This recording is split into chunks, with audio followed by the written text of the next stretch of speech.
Hello, എല്ലാവർക്കും സുഖമല്ലേ? അപ്പോൾ ഇന്ന് സ്കൂൾ തുറക്കുവാണ്. വീണ്ടും അമ്മമാരെല്ലാം തിരക്കിലാവുന്ന സമയം വന്നു തുടങ്ങി. ഇപ്പോൾ കുട്ടികളും തിരിച്ച് സ്കൂളിലോട്ട്. അപ്പോൾ എല്ലാവരുടെയും വീടുകളിൽ കുമ്പളങ്ങായും പീച്ചിങ്ങായും ഒക്കെ നല്ലോണം ഉണ്ടാവാറുണ്ട്. പക്ഷെ എല്ലാവർക്കും ഇതൊക്കെ വെച്ച് എന്ത് ചെയ്യും? ഒത്തിരി ഉള്ളപ്പോൾ ഇത് വെച്ച് എന്ത് കറിയാണ് ഉണ്ടാക്കുന്നത്? അങ്ങനെയൊക്കെ സംശയമുണ്ടാകും. അപ്പോൾ കുമ്പളങ്ങായും പീച്ചിങ്ങായും ഒക്കെ വെച്ച് നമുക്ക് ഒരുപാട് വെറൈറ്റി കറികളുണ്ടാക്കാം. ഇനിയിപ്പോൾ സ്കൂളിൽ പോണ മക്കളുടെ ലഞ്ച് ബോക്സിലേക്കൊക്കെ നമുക്ക് പാക്ക് ചെയ്യാൻ പറ്റുന്ന ടൈപ്പ് കറികൾ ഇഷ്ടം പോലെ വെറൈറ്റി ഉണ്ട്. അപ്പോൾ ഓരോന്നായിട്ട് ഞാൻ കാണിച്ചു തരാം. ഇന്നിപ്പോൾ ഞാൻ പീച്ചിങ്ങ ആണ് എടുത്തേക്കുന്നത്. പീച്ചിങ്ങ എങ്ങനെയാണ് കറി വെക്കുന്നതെന്ന് കാണിച്ചു തരാം. പീച്ചിങ്ങ നമ്മുടെ വീടുകളിലുണ്ടാകുമ്പം അധികം മൂത്ത് പോകാൻ ശ്രദ്ധിക്കണം. മൂത്ത് പോയാൽ പിന്നെ ഇതൊന്നിനും കൊള്ളത്തില്ല, ചകിരി കൂട്ടിരിക്കും. ഇപ്പോൾ പുറമേ നിന്നിങ്ങനെ ഇതിൻ്റെ 4 സൈഡുള്ള ഈ നാരൊക്കെ ഒന്ന് പീൽ ചെയ്ത് കളയണം. പീലർ വെച്ചിട്ടോ അല്ലെങ്കിൽ കത്തിക്കോലോ. ഇതിങ്ങനെ പീൽ ചെയ്ത് കംപ്ലീറ്റ് കളഞ്ഞിട്ട് കഴുകി അരിഞ്ഞെടുക്കണം. അപ്പം നമ്മുടെ പീച്ചിങ്ങ എല്ലാം ഞാൻ ഇവിടെ അരിഞ്ഞ് വെച്ചിട്ടുണ്ട്. മൊത്തം പീച്ചിങ്ങായി അരിഞ്ഞ് വെച്ചിട്ടുണ്ട്. ഇനി വേണ്ടത് മസൂർ ദാൽ ഉണ്ടോ, പിങ്ക് കളറിലെ പരിപ്പില്ലേ, അതൊരു 2 പിടി എടുത്തിട്ടുണ്ട്. പീച്ചിങ്ങയുടെ തൊലിയെല്ലാം ഞാൻ പീൽ ചെയ്ത് പുറമേ ഉള്ളതെല്ലാം ഞാൻ പീൽ ചെയ്ത് കളഞ്ഞിട്ട് പിന്നെ കഴുകി എടുത്തുകൊണ്ട് വന്ന് അരിയുക. ഒരു പീച്ചിങ്ങ നമ്മളിങ്ങനെ 4ആയിട്ട് മുറിക്കണം. 4ആയിട്ട് മുറിച്ചിട്ടാണ് ഇതിങ്ങനെ അരിയുന്നത്. ഉണ്ടാ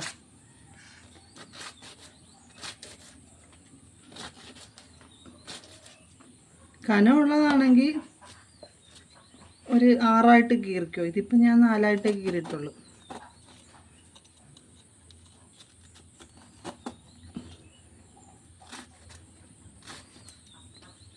നാലായിട്ട് കീറി വട്ടത്തിൽ ഇതിങ്ങനെ കംപ്ലീറ്റ് നമുക്ക് അരിഞ്ഞെടുക്കാം.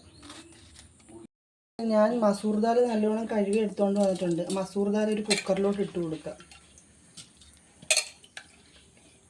ഈ പരിപ്പിലോട്ട് നമുക്കൊരു തക്കാളി അരിഞ്ഞിട്ട് കൊടുക്കാം. വലുതാണെങ്കിൽ ഒരു തക്കാളി മതി, ചെറുതാണെങ്കിൽ ഒരു 2 എണ്ണം എടുത്തോ.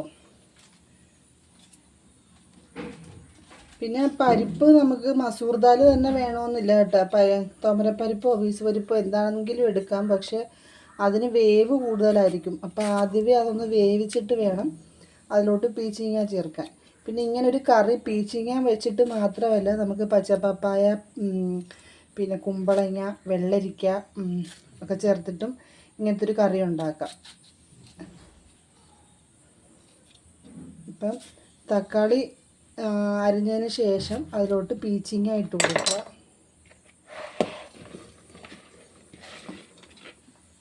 പീച്ചിങ്ങ ഇടുക. പിന്നെ വേണ്ടത്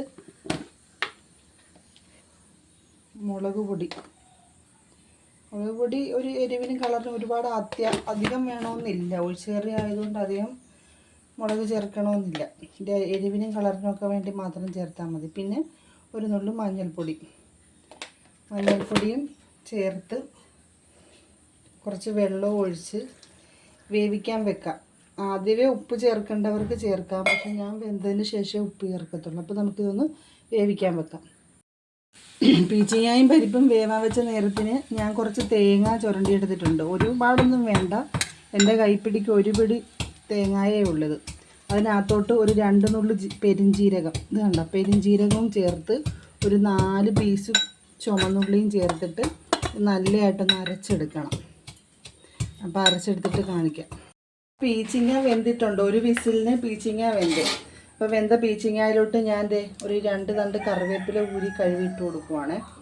പിന്നെ ആവശ്യത്തിനുള്ള ഉപ്പ് ഇട്ട് നമ്മൾ തേങ്ങയും ചുവന്നുള്ളിയും പെരിഞ്ജീരകവും കൂടെ അരച്ചത് ഇതിലോട്ട് ഒഴിച്ചു കൊടുക്കുക.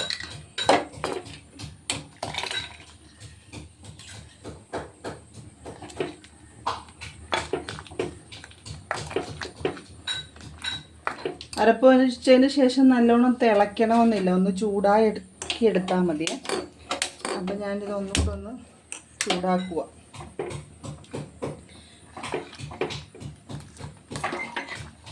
ഉപ്പും കറിവേപ്പില. പിന്നെ ഇതിനകത്ത് താളിച്ചൊഴിക്കേണ്ടവർക്ക് താളിച്ചൊഴിക്കാം. ഇച്ചിരി എണ്ണ ചൂടാക്കിയിട്ട് വെളിച്ചെണ്ണ ചൂടാക്കി 2 കടുക് പൊട്ടിച്ച് കുറച്ച് അരിയൊക്കെ ഒന്ന് മൂപ്പിച്ചൊഴിക്കുവാണെങ്കിൽ കുറച്ചുകൂടെ ടേസ്റ്റ്. അപ്പം ഞാൻ താളിച്ചൊഴിക്കലില്ല. നമുക്ക് എണ്ണയുടെ ഉപയോഗം കുറവായതുകൊണ്ട് താളിച്ചൊഴിക്കുക എന്നുള്ള പരിപാടി ഇല്ല. അപ്പോൾ ഇത്രയേ ഉള്ളൂ നമ്മുടെ പീച്ചിങ്ങ പരിപ്പ് കറി. Okay, thank you.